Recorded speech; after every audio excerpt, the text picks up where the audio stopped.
नाशिक शहरातील गुन्हेगारीच्या मुसक्या आवळल्या. नेपाळ बॉर्डरपर्यंत पळ काढलेल्या भूषण लोंढेला अटक. मुख्य आरोपी अखेर नाशिक गुन्हे शाखेने जेरबंद केले.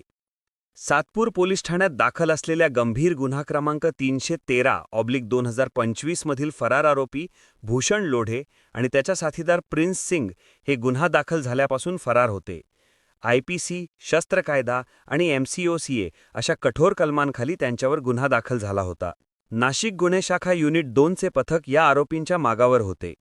सुरुवातीला दोघेही राजस्थान आणि उत्तर प्रदेशात ठिकठिकाणी लपून राहत असल्याची माहिती मिळाली. तांत्रिक विश्लेषण, मानवस्रोत आणि रात्रंदिवस केलेल्या तपासानंतर आरोपी नेपाळ बॉर्डरजवळील महाराजगंज जिल्ह्यात लपल्याचा ठावठिकाणा मिळाला.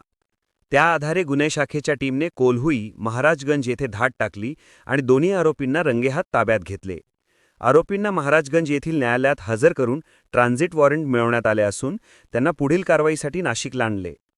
ही संपूर्ण कारवाई पोलीस आयुक्त संदीप कर्णिक, DCP/क्राईमचे किरण कुमार चव्हाण, DCP किशोर काळे आणि सहाय्यक पोलीस आयुक्त संदीप मिडिके यांच्या मार्गदर्शनाखाली पार पडली.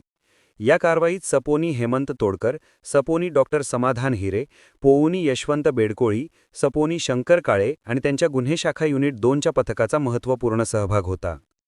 नेपाळ सीमेपर्यंत पळून गेलेल्या आरोपींना पकडून नाशिक पोलिसांनी पुन्हा एकदा कौशल्य आणि धारदार तपासाची छाप उमटवली आहे. Bureau report, Gorakh Sonawane, Niphad.